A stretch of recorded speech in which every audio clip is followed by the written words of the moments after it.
Welcome to We're Only Human, a podcast focused on blending research and practical advice to help today's HR, talent, and learning leaders improve business outcomes. Let's welcome your host, Ben Eubanks.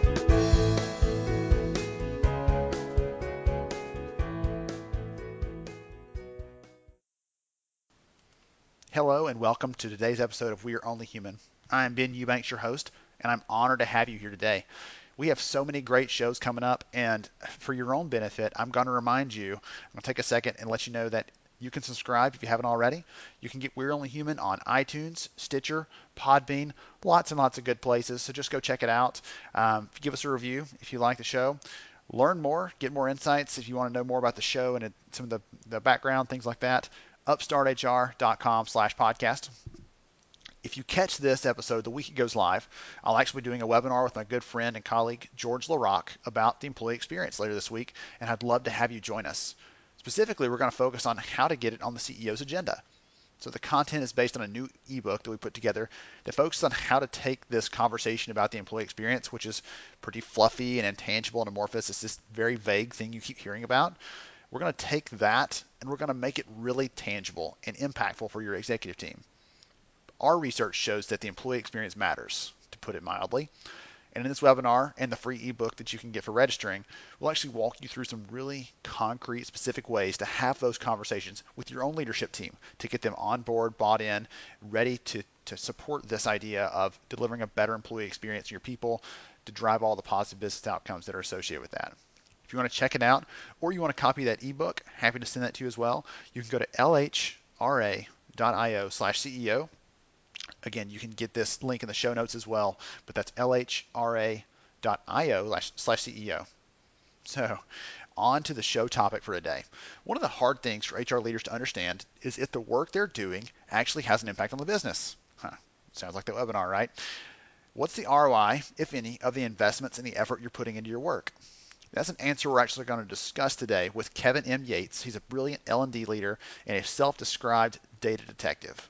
A couple of years ago, I heard a CEO say, if you can't measure it, don't do it. That always makes me stop and pause and think about the things we're doing within our HR teams. If you couldn't measure the outcomes, you couldn't measure the impact, should you keep doing that activity, whatever it happens to be? And that's not necessarily a litmus test or a threshold that we should all jump right to, because that's a different kind of thinking. But I think that helps you to think through the kind of mindset and the thought process we'll need as we're going through the conversation today.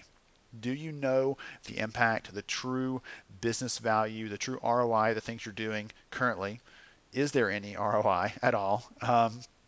Anyway, it's a really good conversation. And what I like about it is not just Kevin's amazingly rich vocal tones, which you'll thoroughly enjoy, but it's the fact that he makes it really clear about how to use data, evidence, and facts to support what HR and learning leaders are doing in the business. It's a really great conversation. I hope you enjoy it. Now, on with the show. Greetings, everybody. This is Ben Eubanks, host of We're Only Human. Really excited to have you here today. Today we're actually talking about L&D, learning, training, employee growth. Virtually every study I've seen in the last couple of years says that people want growth and development opportunities. That's what makes them join an organization, that's what makes them stay. And today I have with me Kevin Yates. We're going to talk about, on the employer side actually, how do we know if those training opportunities are worth the investment? Does it really matter to the bottom line, and so on? So we're going to dig into some of those fun things. Kevin is an expert in learning, analytics, measurement. That is his wheelhouse, and we're going to have a really good, fun, and probably nerdy conversation today, to be truthful. Kevin, welcome to the show. Thank you, Ben, and I'm hoping it's not too nerdy for our audience today. You know what? I have been accused of being somewhat of an HR nerd, and you know what? It's okay. There are worse things to be called, I think. So to jump off, tell us a little about who you are and what you do. I gave you the informal intro based on what I know about you, but tell everybody a little about what you do. Sure. I like to call myself a data detective, and where I am focused for learning and development is using data and measurement and analytics and using those as clues and facts to answer the question, did training work? Just in the past few years, there's really been a big rise in the learning and development space where organizations really want to answer that question. So they want to know if there is impact on people's performance. and impact on organization goals for all of their learning and development efforts. So where I am focused, Ben, is helping those organizations answer that question, but do it in a way where we're using data and facts and measurement so that there's fact-based evidence to say whether or not learning and development is making a difference day to day in organizations. So that's what I do. That's who I am. I'm a data detective for learning and development. So tell me, that's what you do. How did you get on that path? I'm curious what led to that, because there are probably very few people that think as a child, I can't wait to grow up and measure L&D outcomes. That is what I'm looking forward to. So tell me about what kind of led you to that point. That's a great point, and I agree. I doubt that there are even kids today who you could ask, what do you want to be or who do you want to be when I grow up? And they'd say, I want to measure learning and development. I don't think you'd hear anybody say that. And my story is an interesting one, Ben. I like to say that I grew up in learning and development. And by that, I mean, I started years ago, day to day, boots on the ground as a facilitator, teaching bankware applications and teaching customer service. So I did that for a few years, and that led to a role in instructional design. And so then I began creating and designing the materials that I was teaching as a facilitator. And that led to a role in learning solutions design. So I then began to design and create and develop different types of modalities for delivering learning and development. So that included things like e-learning and podcasts and traditional classroom instruction. And that led to a role where I was focused on global learning and development. So I had an opportunity to do some work in Asia, some work in Europe, leading teams and working with learning and development in those countries. And then there was a point in my career, Ben, where I literally asked myself, what difference has it all made? And at the time that I asked myself that question, I came in contact with two people who were game changers for me. One of those people was Dick Hanshaw. He is a leading expert in performance measurement and performance management. And he is with the International Society for Performance Improvement. And then shortly after I met him, I met Dr. Patty Phillips and Dr. Jack Phillips, and they head up the ROI Institute. And they have a methodology where you can measure the impact of training, and you can also do impact studies for the return on investment for training and learning and development. And so at the time where I was asking myself, what difference has it all made? What difference has all the work that I've done as a learning and development professional made in the lives of people, but also impact in the business? And when I met those individuals, I shifted. I literally shifted my career and began to focus on answering that question. So my journey has been an interesting one because it started on a very traditional path in learning and development and training. And then there just was an immediate shift to me focusing on finding ways to use data and measurement and analytics to answer that question. So it's a natural progression, and I'm really glad that I made that shift because I believe that I'm doing some very important work for our profession now. Yeah, I would definitely agree. And I love those points, those moments of clarity when you look back and you realize if this had not happened, my trajectory would have had a drastically different, landing point. Oh, yeah. And so it's exciting to think through, how those things influence that, and the exciting part of where you are today, because you love it. Obviously, it's clear spending more than 3 seconds with you, listening to you talk about it. You love what you do, and so it's exciting to hear that for sure. Let's talk about it. I like that you walk through your career kind of on a step-by-step basis, because I want to take it back a little bit. And from a career standpoint, can you help me highlight some of the key competencies for learning professionals today? Yeah, I think that for me, there's a shift. So if I were to think about what core competencies were, say, 10 or 15 years ago, I think that they're very different. Well, maybe not very different. I think that there's a shift. That's the best way to put it. So, early on in the profession, if you think about training and learning and development, we were very focused on our catalogs. And I'm probably dating myself when I say that because there was a point in time where trainers and learning and development found a lot of fulfillment in our glossy catalogs that we would publish annually in our corporations that showed all of the different types of courses we were offering. So, at that time, the focus was on delivering training. So if you were to fast forward to today, and in thinking about the answer to your question being what core competencies do learning and development professionals need today, I think that they need the ability to focus on business needs and business goals first, and training needs and learning and development needs second. So there's a shift, right? Historically, learning development professionals and training professionals have not been deeply embedded in the business, and have not had the type of curiosity that they needed about the business so that we can focus on business goals first. So as I think about those competencies that we need today, I think that, it's curiosity, it's business acumen, it's the ability to dive into business needs. I think that there's also a strong need for focusing on performance. So on a lot of levels, learning and development professionals are transitioning into a role with two hats. One hat is learning and development, and that other hat is performance consulting. So I think that one of the strongest competencies that learning and development professionals can have today is the ability to diagnose what performance needs are within the organization, and then link the learning and development solutions that they offer, create, and deliver back to those performance needs within the business. And those performance needs obviously ultimately need to support what the organization goals are in the business. So there needs to be a link and a map between the two. I love the term curiosity as a competency, or something we're trying to breed into this next generation of L&D leaders, because it's not one of those things that you're going to read in a book. It's not one of those things that they're going to teach you in school.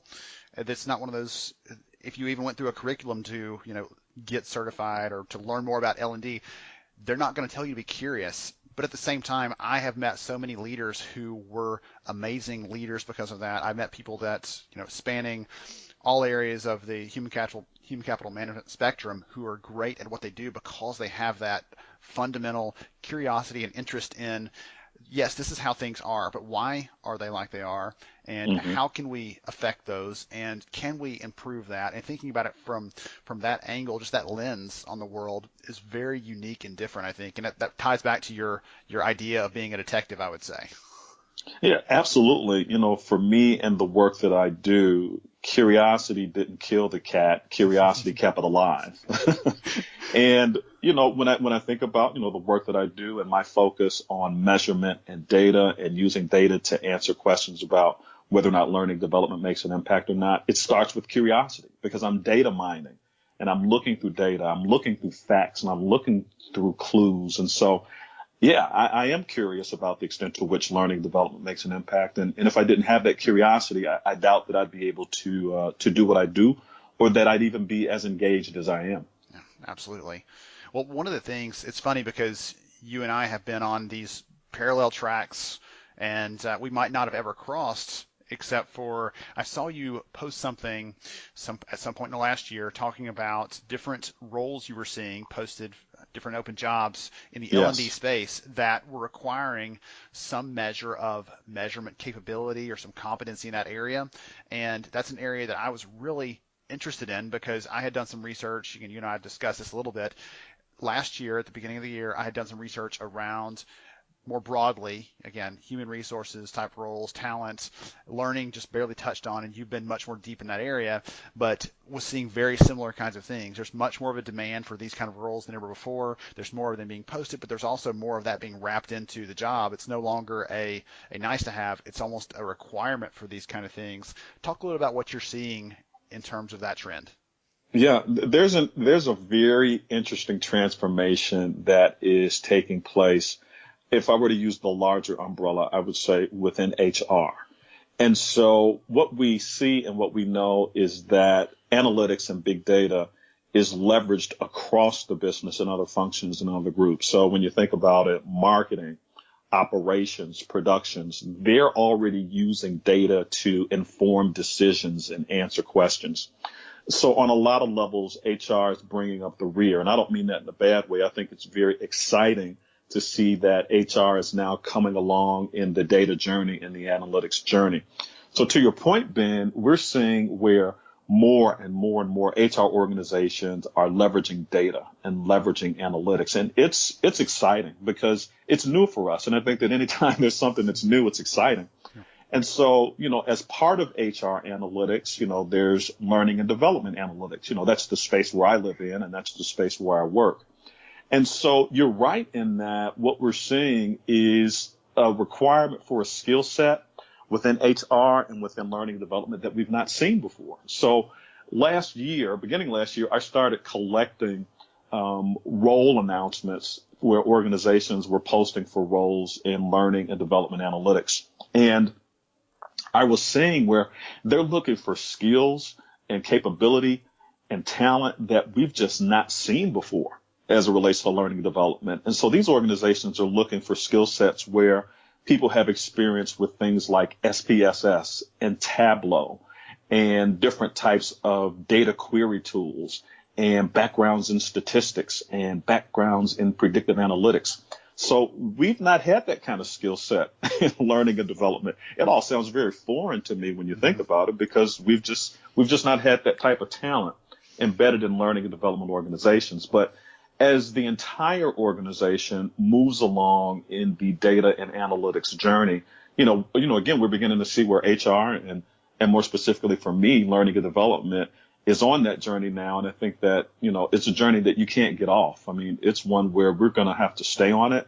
And we'll be joining other parts of the business that are already using data to inform decisions and answer questions. Absolutely. I love this conversation. Let's pivot it just a little bit, because I want to get down from talking about this at a 50,000 foot level to talking about what it looks like on the ground. Because again, you're doing consulting, you're doing coaching for different L&D leaders on these kinds of things, and I'd love for you to give me, remembering your initial comment, not to get too nerdy, I guess. That's not a concern of mine. I'd love that. But talk a little about what your typical session looks like when you're sitting down with an L&D leader. Are they coming to you with, hey, we know there's something here, we don't know how to measure it? Are they saying, hey, we're measuring, but now what? I'm curious kind of how that starts, how you kind of decide and guide them through that initial decision-making process. Yeah, that's a great question, Ben. And one of the things that I like about the work that I do is that there is so many variables. It never gets old. It's never the same. And I work with many organizations, different types, public, private, you name it. And the work that I do picks up on wherever they are in the learning and development, measurement, data, and analytics journey. So typically, what I do is work with organizations who have started it, who have started collecting some kind of data that answers some kind of question. And those organizations aren't exactly sure about whether or not they are collecting data to answer the right questions. They aren't even sure if they are collecting the right data. So a typical conversation with me and working with an L&D leader, or maybe even a senior leader in the business who's not in L&D, is to determine what is the goal, what is the business goal, that is, and how does people's performance support achieving that goal. So you'll notice, Ben, that with those questions, I am not so much focused on training as I am focused on business goals and as I am focused on performance. Because when we think about data and analytics for learning and development, one of the things that we want to be looking at is what is the evidence that shows whether or not learning has impacted performance in a way that helps people help the business reach an organization goal. So is it improving quality? Is it reducing errors? Is it improving customer satisfaction? So in my engagements and my conversations with businesses who are wanting my help for how to use data and analytics, the first conversation I am always having, Ben, is focused on what does the business need, and I'm focused on how does the business measure whether or not it has been successful in reaching any particular goal. So my work is helping L&D organizations and people outside the organization shift their thinking. What I am working to do is make connections between organization goals, people's performance, and learning development. I'm not focused on training at all. Training might be an outcome of some of the work that I do. But first and foremost, I'm looking for areas where I can help learning and development organizations make impact. And the way that they make impact is by focusing on making impact on the business, not making impact on a training survey that shows how many people they trained or how many classes they offered or how many hours of training they offered. That's not impact. That's activity. That's operational data, and it has a place, right? So I don't want to lose it But again, I'm focused on data and analytics that helps organizations show impact. And so when I'm working with executives and senior leaders and chief learning officers, I'm working to get them in a different mindset. I'm working to hopefully help shift their thinking about learning and development. Does that make sense? Oh, absolutely, it does. And one of the things that you said in there, I even wrote it down because I think it's a really interesting idea and helps to solidify this for me and maybe for some others, is you said training might be an outcome of that initial analysis, but it is not the solution. It is not the path. It is not the, the definite answer. It is not even the starting point. It might be an option that we consider, but training is not the first thing that we think of when we're approaching this from an analytical viewpoint. I so much agree with that. And I used to have a saying that training is tactical, learning and development is transformational. So there's a big difference between the two. And what I often find is that when we're having that deeper conversation about what are business goals and what are performance requirements, we often find that training and learning development is not a solution at all. So if you dig deep, if you have those deep conversations up front, you may discover that of all the solutions that are available, learning development training may not be one. And so then you might say to yourself, Ben, well, Kevin, aren't you talking yourself out of a job when you do that? And the answer to that question, Ben, is absolutely no, because then what I become is a performance consultant to the business, right? So then we can focus on what solutions will help people move their performance in a way that helps them achieve organization goals. So, it makes me that much more valuable because then we don't waste time, money, or effort investing in something that's not going to move the needle at all. Yeah, absolutely. It's one of those things that when I talk about ROI, and I have a presentation coming up in a week or two that I'll be doing around metrics and using an evidence-based approach to HR. And one of the points in the conversation that I make that I'm very clear about is when we're doing this analysis of ROI, we're trying to understand the actual outcomes of this thing. It is not necessarily a performance evaluation on you as a professional. It's a performance because it's a process improvement tool for the things you're doing. And so people are sometimes a little bit worried, I think, to measure because they think, oh, well, what if the business finds out that this training wasn't actually adding value? Or what if they find out that, those courses we've been developing aren't making someone's performance any better? Mm-hmm. And like you were saying, let's find that out now before we invest another year's worth of budget into that and keep going down that path when there are little to no returns in some cases for some of those things. So I think that's a really good point to think about it from that perspective as a performance consultant, because you're really a business professional in that circumstance that works in L&D instead of just saying, hey, I'm an L&D person and I can solve your problem with some training. That's a different kind of conversation, and I think it commands a different level of respect and credibility at an executive level for sure. Oh, absolutely. And you raised another interesting point, Ben, because I met someone a couple of years ago who shared something with me that was another one of those transformational moments. And what she said to me is, don't be afraid of data that tells a bad story. Be afraid of not doing anything with the results. So I just want to let that marinate for a moment because it's so powerful, right? Oh, so when you think about it, even in other parts of the business that are using data to tell their story, I am pretty certain that those stories are not always good ones.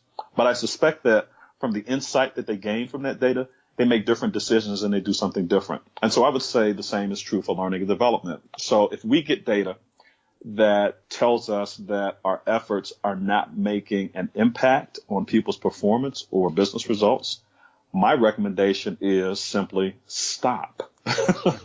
Stop doing what you're doing. And then as we look at whatever it is that we're doing, let's take a look at, are there ways to do it differently, ways to do it better? And if the answer to that question is no, then we just need to stop doing it. So, again, don't be afraid of the bad stories that learning and development data can tell. Just be afraid of not doing anything with the results.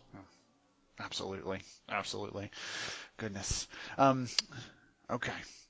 I think I've got one more question I want to grill you with before we start wrapping up. But one of the things that I spend a lot of time with is technology on the learning side. I talk to a lot of different vendors. I just recently published a piece that kind of looked at some non-LMS technologies in the learning space that I think are really interesting for helping us Hmm. to gather intelligence around what people are learning and to connect that in some ways to retention and performance and those important outcomes that we're actually trying to move to. And I'm curious if you have a perspective on that. What role does learning technology play in this sort of conversation around measurement? What role does it play, if any? It might not. Hmm. Might rely on some other things, but I'm curious what your thought is there. So I'll share with you what I am most excited about. And this is where some of that nerdiness that you talked about at the onset of our conversation is going to kick in. So what is so exciting right now for learning development is XAPI and learning record stores. So I'll try to describe this in a non-technical way so that our listeners can, get an idea of what it is. So what XAPI does is capture data across your learning ecosystem. And it broadens the learning ecosystem, or rather, the way that I would define the learning system is what happens not only within those things that learning and development has published and offered and pushed out, but also those things that are happening outside of learning and development and captures different ways in which people are learning. So here's what I mean by that, Ben. So in your learning ecosystem, you might have your learning management system and all that data that is within it. So, you're capturing data around what courses were offered, who's taking what courses, completion rates and all that. So that's in your learning management system.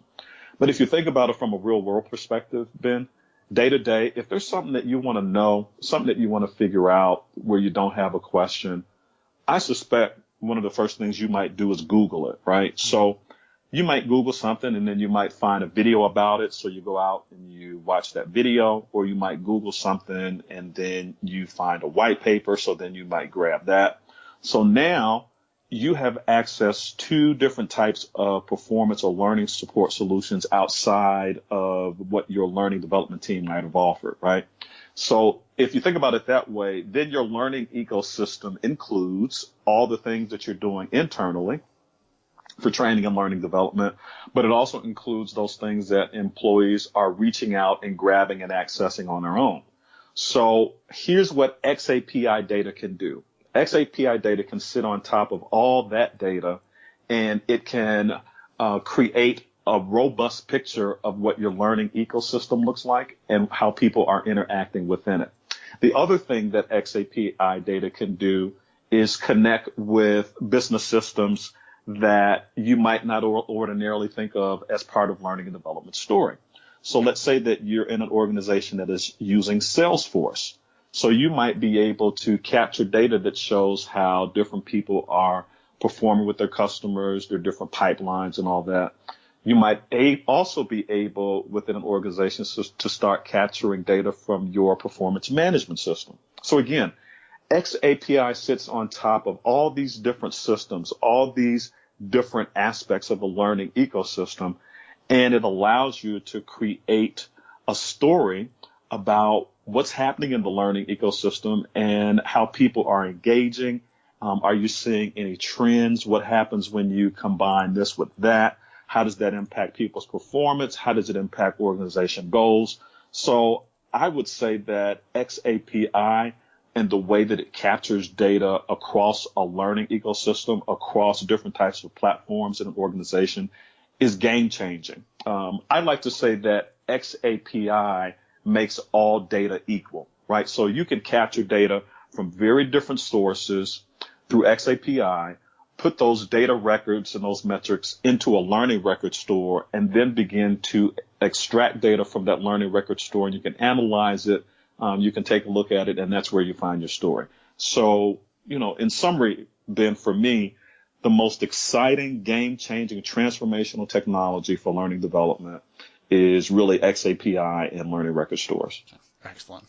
I don't think I was surprised to hear that from you based on your focus area and everything else. But what I love about it is I'm glad you broke that down and told some stories, some specific examples of how that works, because it's really easy for us all to get lost in the technology conversation. I'm writing a book right now that's partially about AI and technology and how it impacts our profession. And I'm really really do my very best to keep it non-technical so that we can focus on the Absolutely. stories, the use cases, the value points, versus getting all tripped up around and how does this thing work and what's the theory behind that and how does the, like, you know what, there are people whose entire job is focused on those kinds of things. We need to Yep. understand generally how they operate, but then let's get down to how is this going to improve what we're doing. Again, the word you used specifically was, what's the story? Can we create a story? Can we tell a story with this data that helps us to improve what we're doing, to understand it better, to stop something that's not working? All of those things kind of factored in. I love taking that kind of approach to it. Yeah. And similar to you, Ben, by my own admission, I'm not super smart when it comes to technology. I am an end user and I am proud to be. And so my question is, what technology is there that will help me answer the question, what impact does learning development have on the business and people's performance? So, to your point, there are so many smart people out there when it comes to the ins and outs of the technology.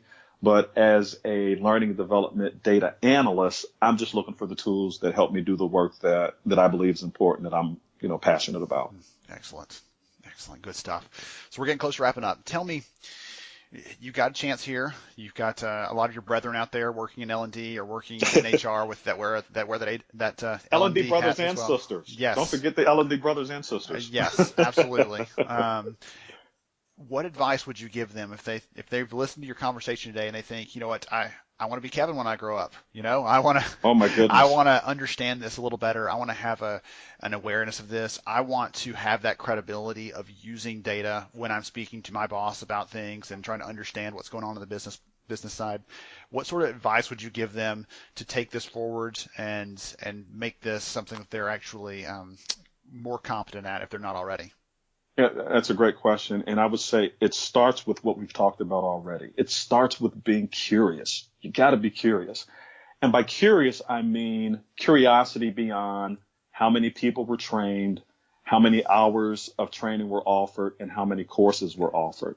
I say it starts with being curious about impact. And by impact, I mean be curious about the extent to which learning and development is changing behavior, changing performance. Be curious about the extent to which learning and development is making an impact on the way in which people are using their performance to help an organization reach its goals. And again, that goal may be, improving customer satisfaction or, maybe improving cycle time or reducing errors. So I think it's really going to start with curiosity and moving beyond where learning development has traditionally focused, which is really, those activity metrics. But we want to move into metrics and data that shows performance outcomes and performance impact. And I would say that if you want to get started in that area, one of the things that you need to be thinking about is having a very different kind of conversation first. So start with conversations that are about the needs the organization has for performance. Start with conversations about what it is that the business wants to achieve. What are business goals? And then think about how does people's performance help the organization achieve those goals, and then be thinking about learning and development solutions that impact performance. And then when you're thinking about that, think about ways in which you can use data and metrics and analytics to answer the question, did all that we do and all that we've done and all of our efforts ultimately make an impact on our organization's goals? Excellent. Good stuff. If I could wrap that up and box it up and sell it, I would be. Goodness, awesome. That's good stuff. And I'd want some of those royalties if you're going to sell it. I have no doubt. You have earned them thoroughly. So, Kevin, how can people reach out to you and connect and want to learn more about you, what you're doing, or if they just want to kind of follow you in the work that you're doing? How can people best connect with you? Yeah, I think that the best way to connect with me is any one of the places where I am in social media.